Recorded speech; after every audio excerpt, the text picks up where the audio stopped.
know a lot of people are always curious about what prison is like, especially those who know they're on their way to prison for the first time.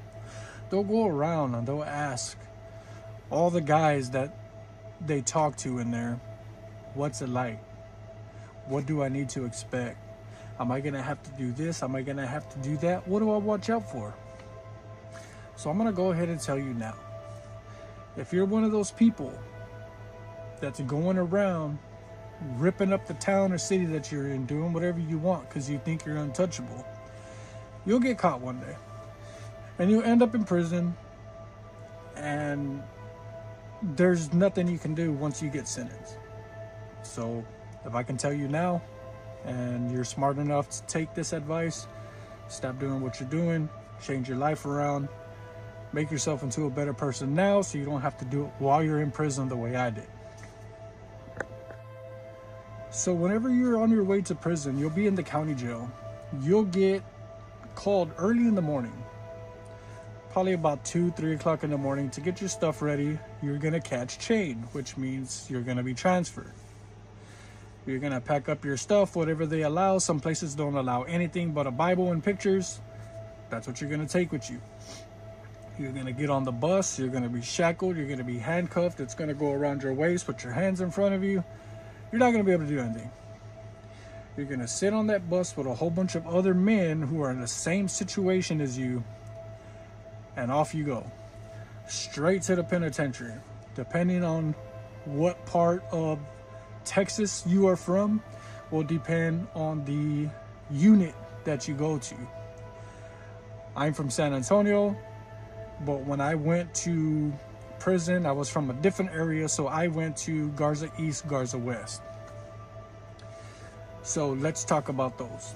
You're gonna go there, you're gonna get off the bus, and there's gonna be guards there waiting for you. They're not your friends, they don't care about you, they don't care why you're in there.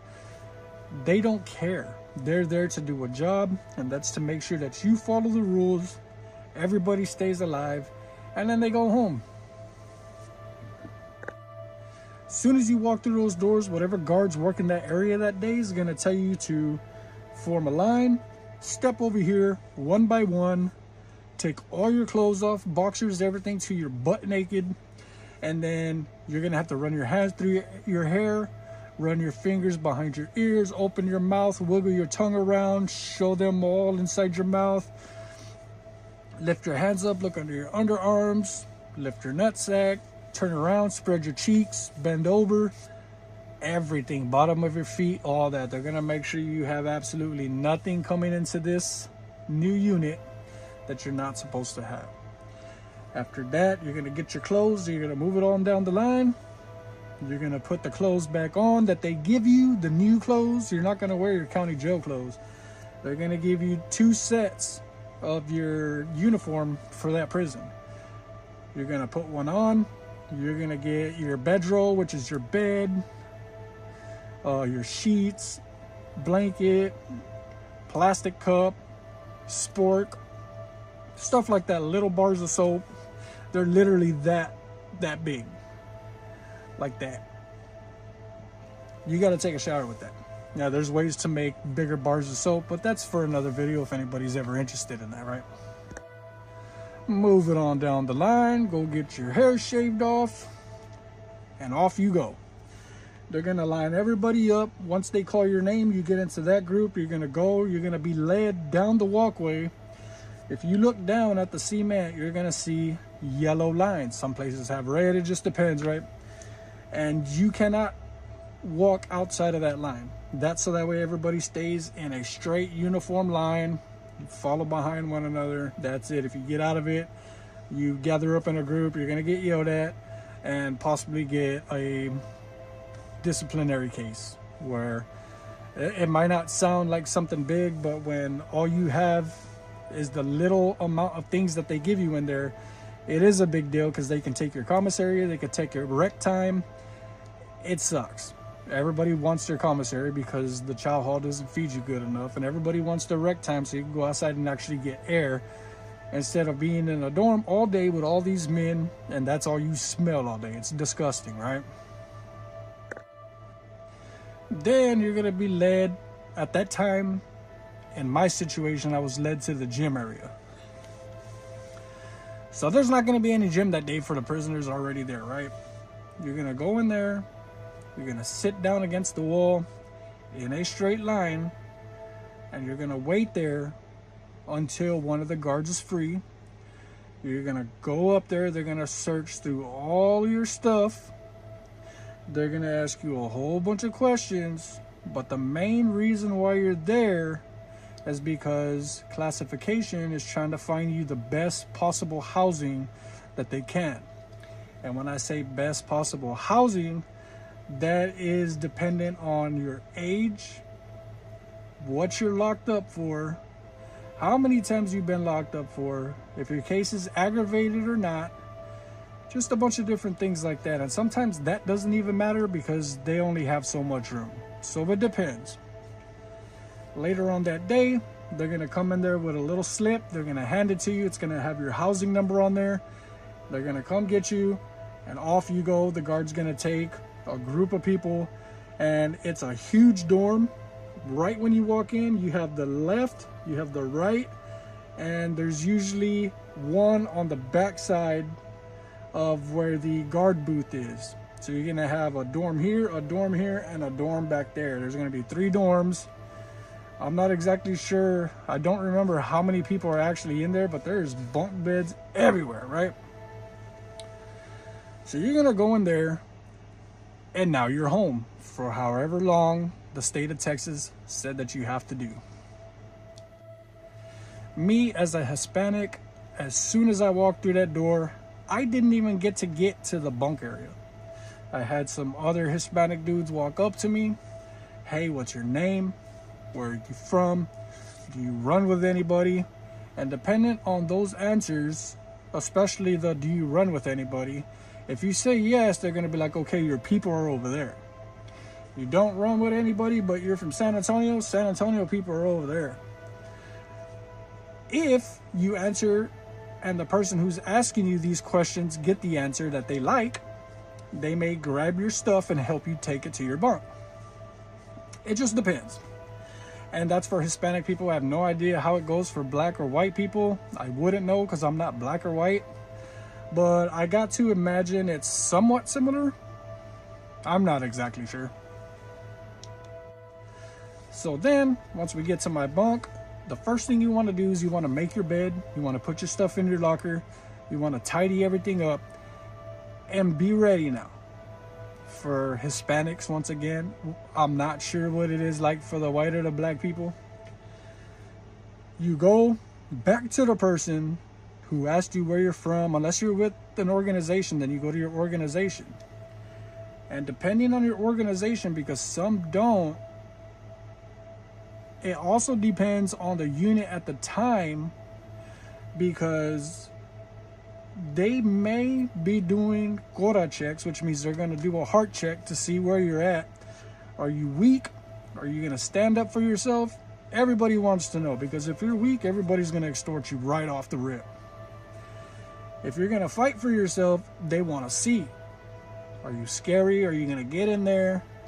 The best thing that I can tell anybody, regardless of race, going to prison is, if somebody says they want to give you a quota check, a heart check, or they just want to see where you're at, or maybe they just don't like you and they want to test you, get in there and do it. Even if you can't fight. If you say no, you are going to have the most horrible, toughest time in prison for your entire sentence. If you just go, even if you can't fight, and you go back there and just throw punches, and you get beat up, that 30 seconds of you getting beat up and a black eye or whatever is better than 10 years of getting punked, your stuff taken, and disrespected by everybody. So I went back there. I didn't run with anybody. But at that time, they were doing heart checks for anybody who was Hispanic. Go back there, it was 2 guys. I believe 2 of the guys were from like Houston or something, but they were solo. And we did a little 30-second, I think it was 30 seconds, could have been a little bit longer, I don't know. Regardless, even 30 seconds feels like you're fighting for an hour. Anybody who's ever been into a fight in prison knows that it doesn't matter how short that fight is, it feels a lot longer than it really is. I went back there and I got beat up. When I first got into prison, I wouldn't say that I could fight. I had been into a couple of fights, nothing professionally. It wasn't something that I always did. It was only when I was disrespected. I'd say I'd probably been into like less than 10 fights. But I had been in enough where I knew that I could handle myself. These 2 guys beat me up. I got my punches in too. You know, it wasn't no big deal. And that was that. I go to my bunk. I'm hanging out. Everybody's cutting little glances at me every now and then. The number one thing that you did, that I did that day, was let everybody in that dorm know, I'm not a punk. You're not going to take my stuff. I'm not the one. Find somebody else. And unfortunately, the people that like to extort people would find somebody else. And unfortunately, it was usually white people. So in prison here in Texas at the time that I was locked up, from 2004 to 2014, white people were done bad. They were like the bottom of the totem pole. They had nothing coming. And that's because a lot of them wouldn't fight. They wouldn't stick up for themselves. They wouldn't get out there. Now, don't get me wrong. You had some white dudes in there who were cold with them hands. I've seen it. I got a story about a guy named Scrappy. Small, little skinny guy, too, which was crazy. I've met plenty of white dudes in there that would handle their own, but because 90% of them wouldn't fight, everybody thought that all white dudes were like that. And it made things that much harder for the guys who would fight, who could fight, and that's just how it was, right? The number one little piece of advice that I can give you is stay away from them guards. Stay away from those guards. Don't mess with them. Don't talk to them unless you absolutely have to. Don't start nothing with them. There won't be nothing with them. The first mistake that I made when I had just gotten into that dorm for the first time, straight out of the county, was I hung my towel. I was on a top bunk. I hung my towel at the foot of my bed on the little metal pieces like that. And you're not supposed to. The guard came in there snatching people's blankets off. A lot of them guards just do stuff just to get a rise out of people. They just want to piss people off. They're miserable themselves. Now, he was walking around snatching everybody's towel.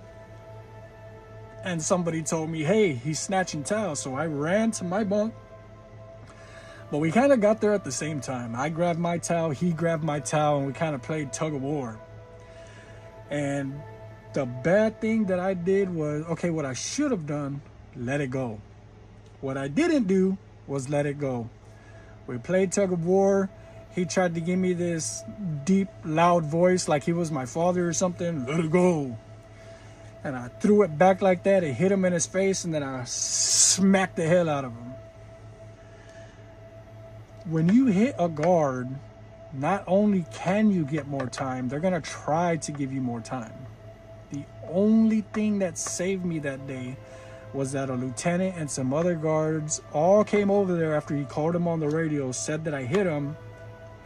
They handcuffed me. I didn't give them any more problems. I turned around, I let them handcuff me. I thought they were going to take me to the back and beat me up, actually. But they didn't. They handcuffed me and they started taking me out. Well, the guard that I had smacked, he was standing outside by the guard booth, and there was clothes on the floor. And when I was coming by, he picked up a pile of clothes and threw them in my face. And I turned around and looked at the sergeant. I said, he assaulted me.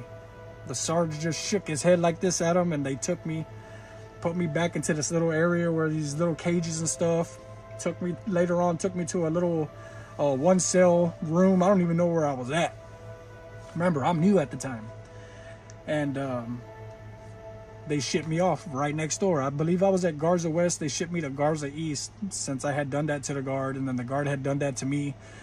And I think I got a 30-30, 30 days no commissary, 30 days no rec, which I didn't care. It was going to take a while for me to get money in there anyways. And I got shipped to my new unit, and I never heard anything else about that. And somebody told me it was because he hit me back by throwing something in my face. So I got lucky.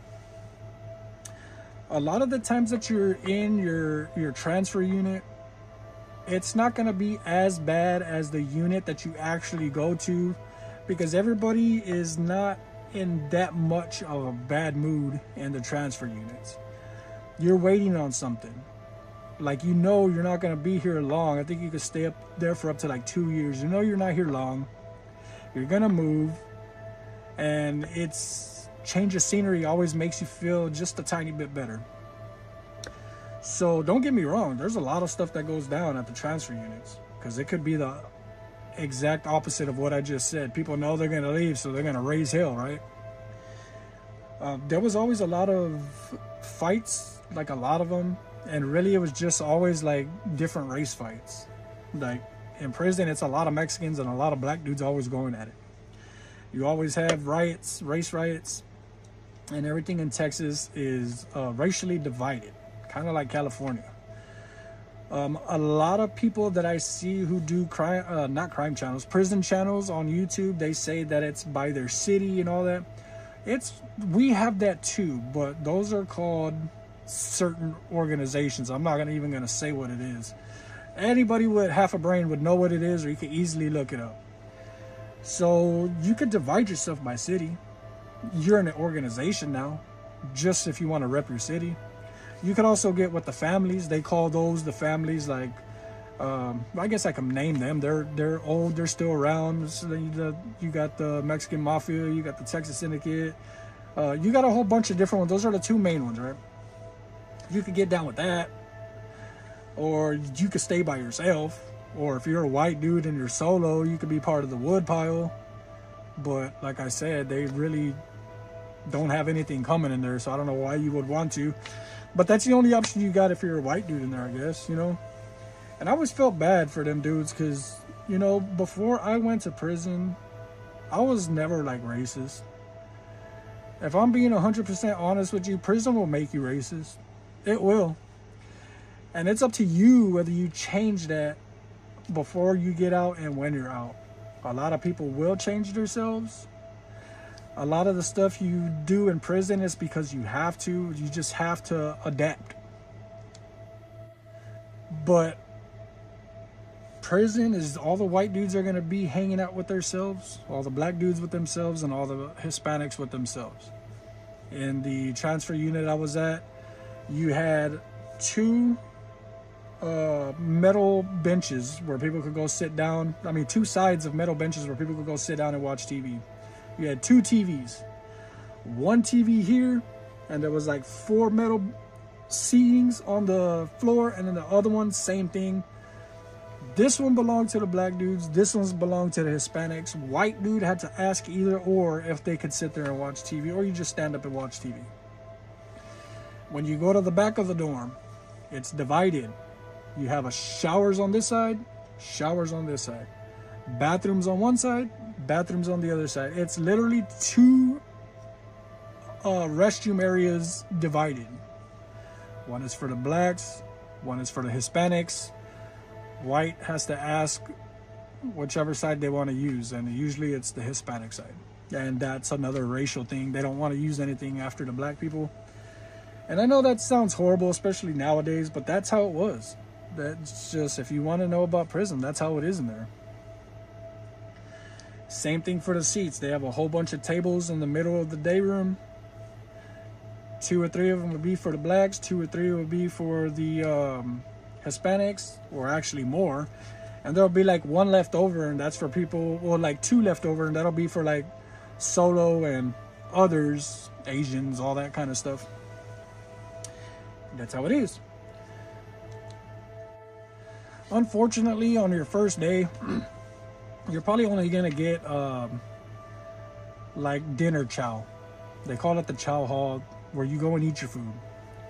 Because of all the stuff that you've been doing during lunchtime, you probably got like a Johnny Sack, which is just peanut butter sandwich and some other bull crap in there. You're going to be starving.